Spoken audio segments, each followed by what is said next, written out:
ගෞරවනීය හාමුදුරුවෝ වහන්සේලාගේ අවසරයි.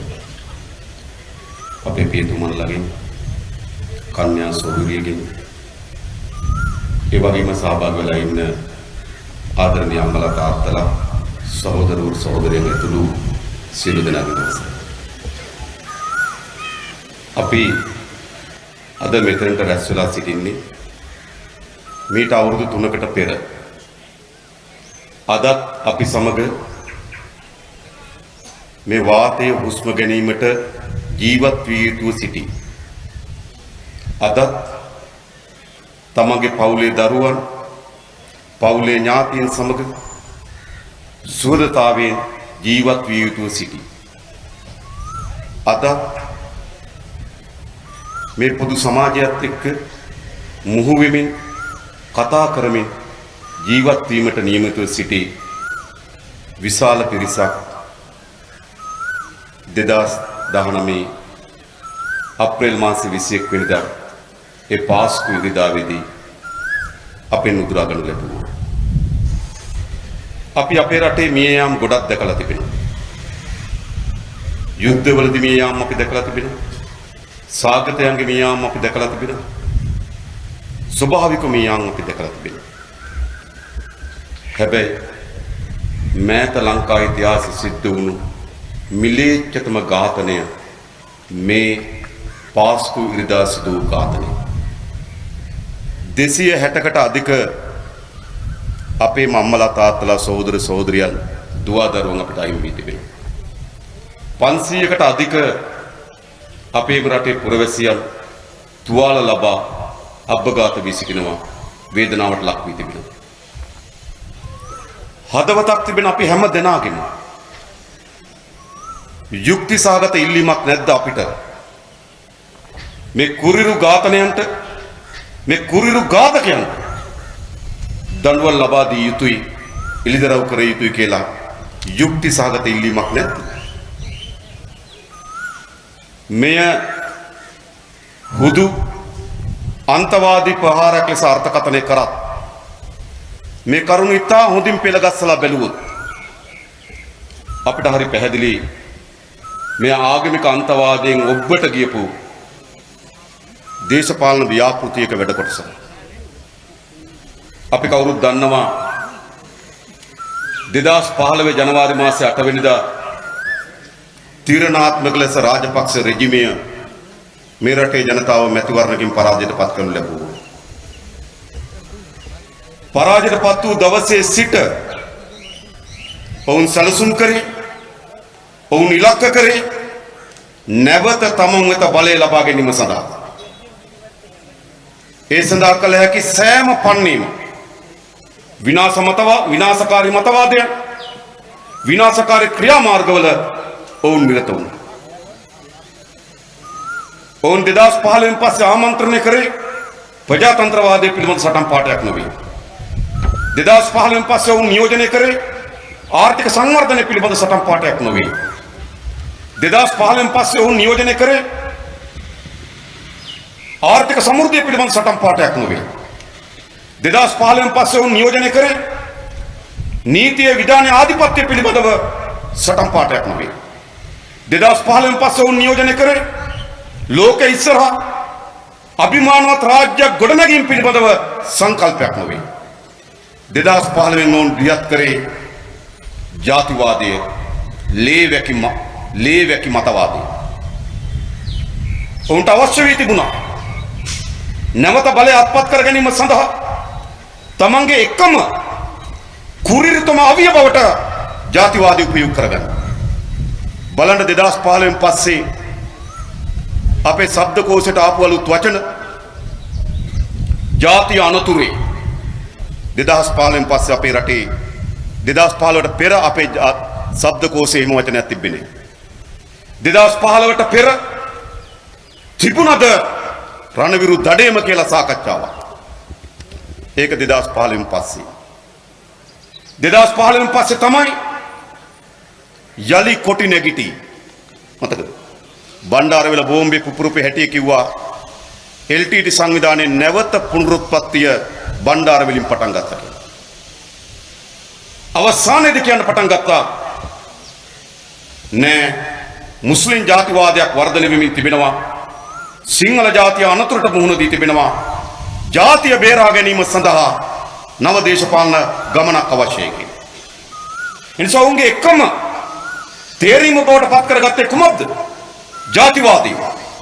ඒ වෙනුවෙන් මොනවද නොකළේ?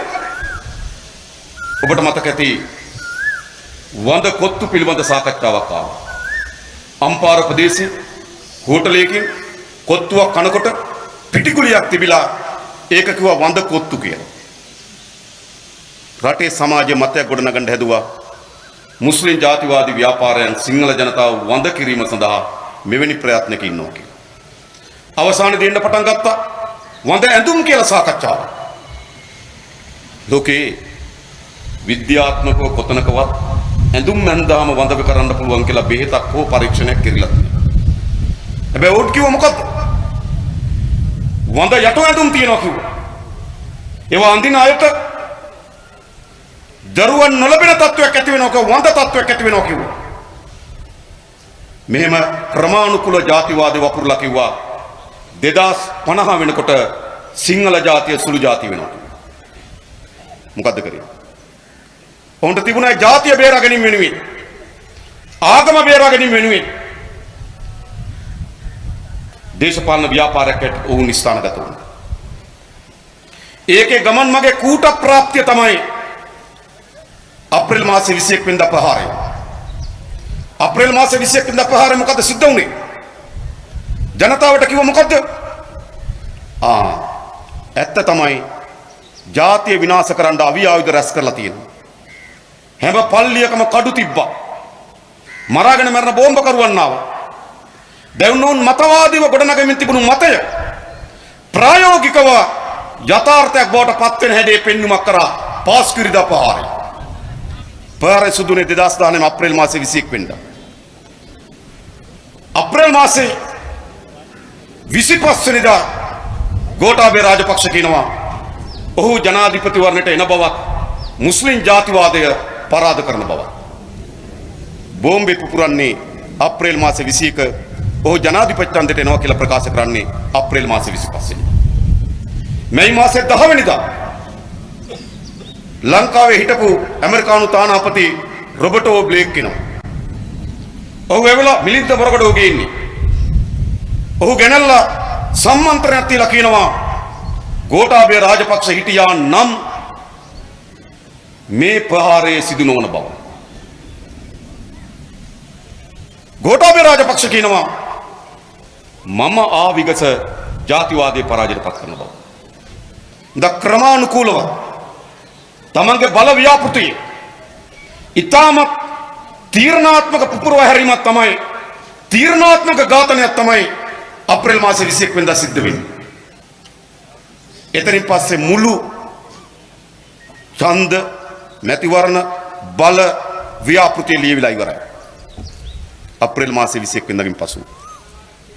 එතනින් නතර වුණේ නැහැ. ඊට පස්සේ නැවත ගැටුම් ඇති කරන්න උත්සාහ කරා. මේ මාසේ 21 වෙනිදා අපිට තේරුම් ගන්න පුළුවන් අප්‍රේල් මාසේ 21 වෙනිදා ප්‍රහාරයට කම්පා වෙලා 21 වෙනිදා රැහ 22 වෙනිදා උදේ කලබල ඇති වෙන්න පුළුවන්. හැබැයි අපේ රටේ කලබල ඇතුනේ මේ මාසේ 14 හලාවතදී මීගොමුවේදී බිංගිරියේදී මිනුවන්ගොඩදී ආදිස්ථාන ගණනාවක නැවත සලසුම්ක සාගත ජාතිවාදයේ ප්‍රචණ්ඩ ක්‍රියා උත්සාහයට ගෙනාවා. අපි දැක්කා ඒ වගේ ඉදිරියෙන් හිටිය කවුද කියලා. බිංගිරියේදී හෙට්ටිපොළදී අර නාමල් කුමාරලා කලබැහැලා හිටපෙටි අපි දැක්කා. මිනුවන්ගොඩදී අර ගායකයා එලිබැහැලා හිටපෙටි අපි දැක්කා. මధు මාදවලා. බිංගිරියේදී දයාසිරිලා එළියට ඇවිල්ලා හිටපෙටි අපි දැක්කා.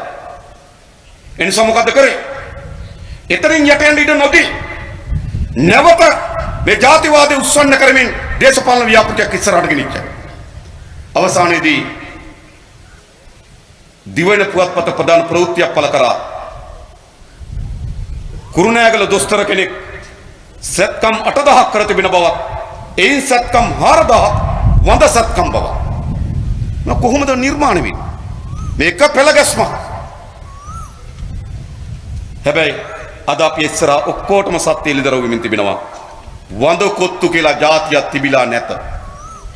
වඳ ඇඳුම් කියලා වර්ගයක් තිබිලා නැත. සාපි කියන වෛද්‍යවරයා වඳ සත්කම් සිදු කොට නැත.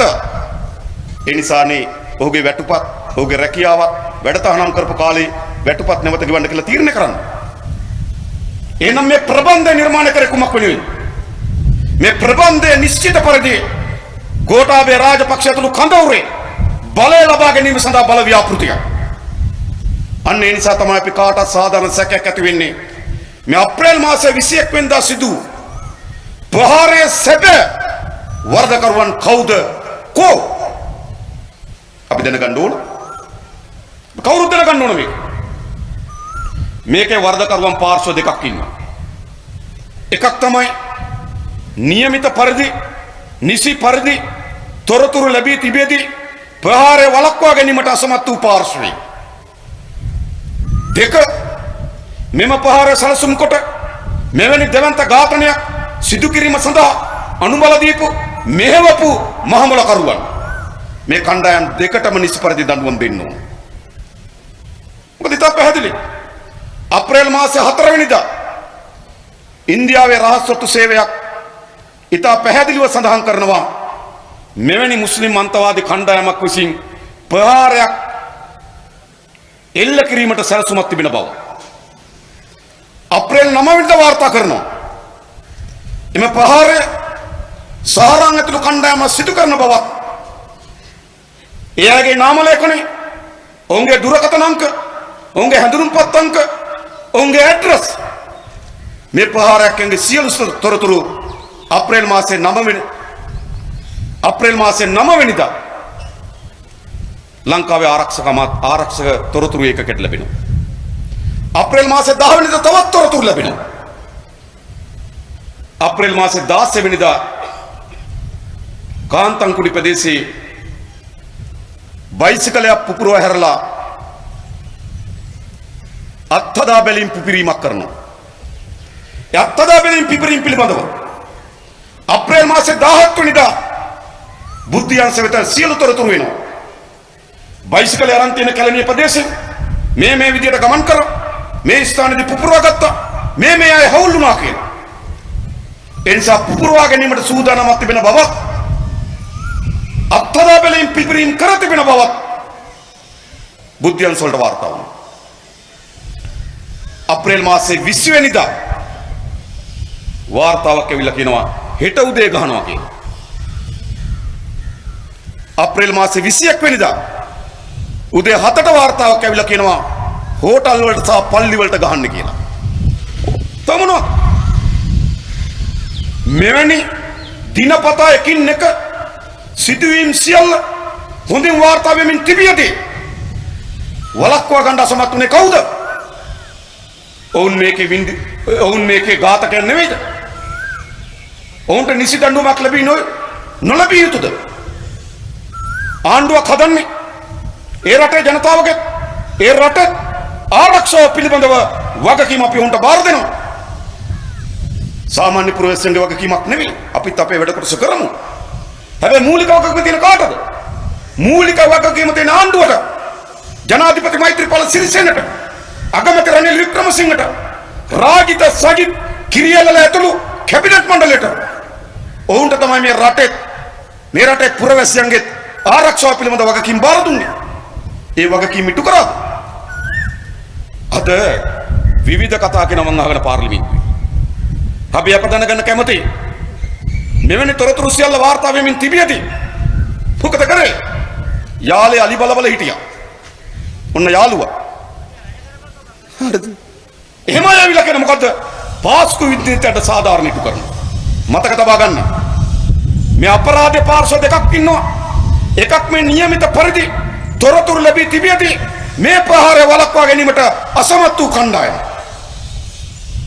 සාහතික වශයෙන් ඔබට අපි එක සාහතිකයක් දෙනවා. තමන්ගේ ජනතාව පිළිබඳ වගවීම අත්තරපු කණ්ඩායමට නිසි පරිදි දඬුවම් ලබා දීම සඳහා වූ පාලනයක් අපේ රටේ ගොඩනගන්න ඕන. ඊළඟ ඊළඟ මේ ප්‍රහාරය ඉතාමත් පැහැදිලි සැකකටයුතු අවස්ථා කීපයක් තිබෙනවා.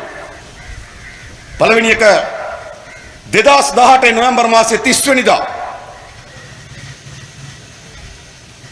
වවණුතු ප්‍රදේශයේදී පොලිස් මුරපලක හිටපු පොලිස් නිලධාරීන් දෙදෙනෙක් ඝාතනය කරනවා. ඒක තමයි සහරාල්ලාගේ පළමු ඝාතනය. එනං ඒ ඝාතනය පිටිපස ඉතා හොඳින් හඹාගෙන ගියා නම් අප්‍රේල් මාසයේ 21 වෙනිදා ප්‍රහාරය සිද්ධ වෙන්නේ නැහැ. හැබැයි ඒ ඝාතනය වෙන අතකට යොමු වුණේ කොහොමද? ඒ වවුනිතු ප්‍රදේශයේ ඒ මුරපොළ ආසන්නයේ බෝක්කුවකට ගෙනල්ලා ජැකට් එකක් දානවා කවුරු හරි. පොලිස් සුනකයා ඒ ජැකට් එකේ ඉවට යනවා අජන්තන් කියන LTT එකේ හිටපු සමාජිකයෙක් ගෙදර. ජැකට් එක දැම්මේ කවුද? මේ පරීක්ෂණ වෙන අතකට යොමු කිරීමේ වමනාව තිබෙ කාටද? වවුනිතු පොලිස් නිලධාරීන් ඝාතනය කිරීමට අහුල්ලු ඇත්ත ඝාතකයන් සොයනවා වෙනුවට ඒ පරීක්ෂණ වෙන අතකට යොමු කරේ කවුද? දැනගන්න ඕන.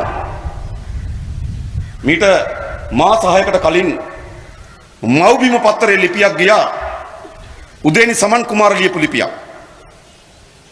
ඒ උදේනි සමන් කුමාර ලියපු ලිපියද කියනවා මතක තියාගන්න මේ නොවැම්බර් 30 කියන්නේ කවද්ද? අර දින 52 කුමන්ත්‍රණකාරී ආණ්ඩුව වෙලාව ඔක්තෝබර් මාසයේ 28 තමයි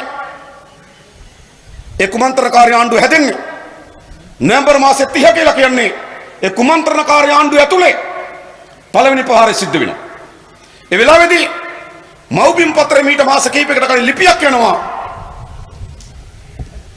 මේ පරීක්ෂණයේ කරුණු හැබැයි අතට නෙවෙයි වෙන අය අතට වෙන අතකට යොමු වෙන බව සාමාන්‍ය පුරවැසියෙක් හැටියට ගෝඨාභය රාජපක්ෂට අවබෝධ වෙලා අපරාධ පරීක්ෂණ දෙපාර්තමේන්තුවට කතා කරලා මේ පරීක්ෂණ යන්නේ වෙන අතකට නේද කියලා ඇහුවලු. මොකද්ද මේ හොරාට කලින් කේල් කන වැටපණින්නේ? මොකද්ද උනේ? මම අපරාධ පරීක්ෂණ දෙපාර්තමේන්තුවෙන් විමසා බැලුවා ගෝඨාභය රාජපක්ෂගෙන් එවැනි දුරකථන ඇමතුමක් ආවද බව. එහි හිටපු ජේෂ්ඨ නිලධාරීන් කිව්වා ඔහුට එවැනි වැදගත් දුරකථන ඇමතුමක් එනවා නම් ඒ සෑම ඇමතුමක්ම තමන්ගේ සටහන් පොතේ සටහන් කරන බව. එහෙනම් එවැනි ප්‍රබන්ධයක් හදන්න ඕන උනේ මොකක් නිසා? අපිට එල්දරෝ කරගන්න ඕන කරුණු. වවුනිතු ඝාතන වෙන අතකට යමුනේ කොහොමද? වෙන අතකට යනවා කියලා අපරාධ පරීක්ෂණ දෙපාර්තමේන්තුවට කතා කරලා ගෝඨාභය රාජපක්ෂ කිව්වා කියලා ලියන්න හේතුව මොකක්ද? ඒක අපි දැනගන්න ඕනේ. ඒ වගේම මෙවැනි දිනපතා තොරතුරු වාර්තා වෙමින් තිබියදී ඒ තොරතුරු වලට නිසිපරිදි ක්‍රියාමාර්ග නොගත්තේ කවුද? 4 වෙනු ඔබට මතක ඇති බෝම්බේ පුපුරනවා හෝටල් 3ක සහ දේවස්ථාන 3ක. හැබැයි තාජ් සමුද්‍ර හෝටලේ පුපුරවා ගන්න එන කෙනාට පුපුරවා ගන්න බැරි වෙනවා. හේතුව අපි දන්නේ නැහැ. ජමීල් කියන පුද්ගලයා ඔහු පුපුරවා ගන්න බැරි වීම හේතු කොටගෙන ඔහු ඒ බෝම්බේ දරගෙන දෙහිවල ප්‍රදේශයේ තැප්‍රබර්න් ඉන් කියන හෝටලේ ලැබුම් ගන්න. ලැබුම් අරගෙන ඔහු බෝම්බේ එතන තියලා මුස්ලිම් දේවස්ථානයට යනවා. එතකොට ඔහු මුස්ලිම් දේවස්ථානයෙන් පිටව යන්න මත්තෙන් බුද්ධියන්සය ජමීල්ගේ ගෙදර යනවා. කොහොමද දැනගත්තේ?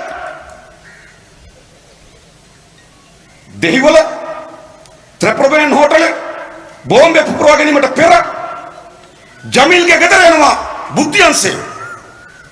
ඒ වෙන විටත් මුළු පරීක්ෂණයම CID එකට අපරාධ පරීක්ෂණ දෙපාර්තමේන්තුවට බාර දීලා ඉවරයි.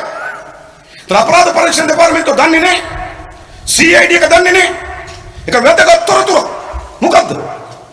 තාජ් හෝටලේ පුපුරවා ගන්න ආපු ජමීල් පුපුරවා ගන්න බැරි වීම හේතු කොටගෙන ත්‍රිප්‍රබේන් හෝටලයට ගිහිල්ලා දෙහිවල දේවස්ථානක වන්දනාමාන කරලා එළියට එන්න කලින් බුද්ධියන්සය ඔහුගේ ගෙදර යනවා. එහෙනම් පරීක්ෂණ සිදු කරන්නත් කලින් ජමීල් ප්‍රහාරකෙක් කියලා බුද්ධියන්ස දැනගත්තේ කොහොමද? දැනගන්න ඕන.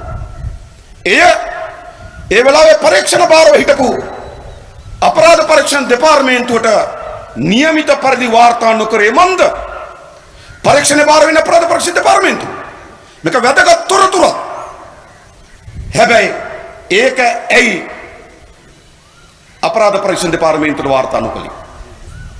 ඊළඟට මාතල ප්‍රදේශයේ පොඩි සාරාන් නෙවෙයි යට වඩා වෙන සාරාන් කෙනෙක්. ඒ සාරාන්ගේ දුරකථනයට දිගින් දිගටම ඇමතුම් අරගෙන මේ ISIS ප්‍රහාරයක් ලෙස පිළිගන්නා ලෙස මැලේසියාවට කතා කර කියන්න කියලා ඉල්ලුවේ කවුද? X කවුද? එයා තමයි X. කවුද? ඒ ඉමියන්ගේ හොයාගෙන තිබෙනවා. අපරාධ පරීක්ෂණ දෙපාර්තමේන්තුව සතු තිබෙනවා. එසේ දුරකථනය පාවිච්චි කරේ කවුද කියලා හොයාගන්න පුළුවන්. මේ කරුණු කීපේ निराකරණය වුණොත් මේ ඝාතකයන් කවුද කියලා හොයාගන්න පුළුවන්. එළියේ ඉන්න අපිට මේ දිහා බලාගෙන ඉන්න අපිට මේකේ निराකරණ කරගත යුතු තැන් ගොඩක් තියෙනවා. හැබැයි ඇයි ආණ්ඩුව ඒක එළිදරව් කරන්නේ නැත්තේ? ඒ විතරක් නෙවෙයි පෙරේද පාර්ලිමේන්තුවේ එළියට එනවා මොකද්ද? නේද? පොලිස් සමිති සරත් වීරසේකර පාවිච්චි කරේ සහරාම් පාවිච්චි කරපු වහනේ. මොකද? අපිට සාධාරණ සැකයක් හිතෙනවා නේද? එක වෙලාවක සරත් වීරසේකර ඩ්‍රයිවර් සහරාම් නමුත්තා. හිතන්න. එම් සාධාරණ සැකයක් හිතෙන්නේ නැද්ද? එක්කෝ සාරාංගේ වාහනේ රාජ්‍ය ආරක්ෂක අමාත්‍යාංශයට හම්බුණා. එහෙම නැත්නම් රාජ්‍ය ආරක්ෂක අමාත්‍යාංශයෙන් සාරාන්ට වාහන දුන්නා. ඔබ හිතන්න මෙවැනි මහා ඝාතකයන් ආරක්ෂා කරලා තිබෙනවා. යටිදල පාසුකම් දීලා තිබෙනවා. වෙටොප් දීලා තිබෙනවා. මේ පිළිවන් සාධාරණ සැකයක් අපි ඉස්සරහ නැද්ද? එනිසා අපි ඉදිරිපිට තිබෙනවා. මේ මිලේච්ඡ ඝාතනය පිළිබඳව එළිදරව් නොවුණු කරුණු එළිදරව් කළගත යුතු කරුණු අන්න ඒක එළිදරව් කරන්න තමයි අපට ආණ්ඩුවක් ඕන. මේ ආණ්ඩුව කිසිසේත්ම එම කරුණු එළිදරව් කරන්නේ නැත. ඔවුන් පරීක්ෂණ කරන කාර්යභාරය නෙවෙයි ඔවුන් කරන්නේ. ඔවුන් කරන්නේ පරීක්ෂණ යටපත් කරන කාර්යභාරය. මේ පිළිබඳව විශාල හඬක් නගපු අපේ කතෝලික තරුණයා සෙහන් මාලක ප්‍රශ්න කතා කරනකොට ඔහුවගෙන යනවා CID එකට. එතනද කාගේ පැත්තද අපරාධ පරීක්ෂණ දෙපාර්තමේන්තුව වෙන්නේ? අපරාධකරුවගේ පැත්ත නෙවෙයි. අපරාධකරුවා එළිදරව් කිරීම සඳහා බැදියත් වෙන කට්ටියට එරෙහිව. අපරාධකරුවගේ පැත්තේ ඉඳගෙන අපරාධ එළිදරව් කිරීම බැදියත් වෙන අයට එරෙහිව තමයි කටයුතු කරන්නේ. ඊළඟ සිරිල් ගාමිණී පියතුමා එතුමාට ආරාධනා කර එතුමාට එන්න කියන අපරාධ පරීක්ෂණ දෙපාර්තමේන්තුව. එහෙනම් අද ආණ්ඩුව ඉන්නේ කොයි පැත්තද? අපරාධකරුවගේ පැත්තේ. ආණ්ඩුව ඉන්නේ අපරාධ එළිදරව් කරන්නන්ගේ පැත්තේ නෙවෙයි. නිසා අපි කවුරු හරි විශ්වාස කරනවා නම් මේ පාලනය යටතේ මේ පාලකයා යටතේ මේකට යුක්තිය සාධාරණීට වෙයි කියලා එහෙනම් අනිවාර්යෙන් ඉබ්බන්ගෙන් තටු ගන්නත් පුළුවන්. ඉබ්බන්ට ඉගලෙන්නත් පුළුවන්. නමුත් යටතේ මේක ඉටු වෙන්නේ නැහැ. එහෙනම් අද අපිට සාධාරණ යුක්තිය ඉටු කිරීම සඳහා පාලනයක් අවශ්‍යයි. අපි හැමදෙනාම මේ තාත්තා දකින්නකොට අද්දකෙන් හොයාගෙන ඉන්න තමන්ගේ බිරිඳගේ දරුවගේ ඡායා රූපය දකින්නකොට අදත් ඔහු සමග ජීවත් යුතු අම්මා අදත් ඔහුගේ ඔඩක්කුවේ නැලවෙන්න ඕන දරුවා අහිමි වී තිබෙනවා. එම වේදනාවක් අපිට නැද්ද? එවැනි කෝපයක් අපිට නැද්ද? මේක සාමූහික මිනිස් ඝාතනයක්. මේක ස්වභාවික මරණයක් නෙවෙයි. මේක සලසුම් සහගත සාමූහික මිනිස් ඝාතනයක්. එහෙනම් වින්දිතෙන්ට සාධාරණීට වෙන්නේ රටට යුක්තියට වෙන්නේ නීතිය සාධාරණ පිළිබඳව ජනතාවගේ අලුත් අපේක්ෂාවන් බලාපොරොත්තු ඇති වෙන්නේ මේ අපරාධකරුවන්ට දඬුවම් දීමෙන් විතරයි. මේ අපරාධකරුවන් එළිදරව් කොට දඬුවම් දීමෙන් විතරයි. අපේ අරුණ නෝනි සහෝදරයා කිව්වා කිතුණු දහමේ දඬුවම් දීමක් නැහැ, සමාව දීමක් දෙන්නේ කියලා. දහමට අනුව අධ්‍යාත්ම වෙනුවෙන් සමාව දෙන්නේ. හැබැයි රටේ නීතියට අනුව අනිවාර්යයෙන්ම දඬුවම් දෙන බව අපි ඔබට සහතික කරනවා. ඒක කල යුතුයි. මෙහෙම සමූහ මිනිස් ඝාතන කරලා විරාජමානව වැජෙන්න පුළුවන් ද පාලකයන්ට? ඒව ආරක්ෂා කරමින් ඉන්න පුළුවන් ද පාලකයන්ට? එහෙම පාලනයක් අපේ රට ඕනද? ඒක නෙවෙයිද මේ ඒ පාලනයේ ප්‍රතිවිපාකද අපි කවුරුත් භුක්ති විඳින්නේ නැද්ද? පෞගේ දවස්වල තෙල් පෝලිං වල ඉඳලා 8 දෙනෙක් මිය ගියා. ඒ කිසිවක් ස්වභාවික මරණ නෙවෙයි, ඒවා ඝාතන. තෙල් පෝලිම ඉඳලා පැය 3-4 නොකා නොබී निराहारව අවුවේ කලාන්ත ගතිය හැදෙමි ලෙඩ ගාතේ ඉඳලා මිය යනවා. ඝාතන නෙවෙයි, ඝාතන. ඊයේ රඹුක්වනදී සාධාරණ කුසගින්න පිළිබඳ ප්‍රශ්න අරගෙන පාරට එන පුරවැසියන්ට වෙඩි තියෙනවා.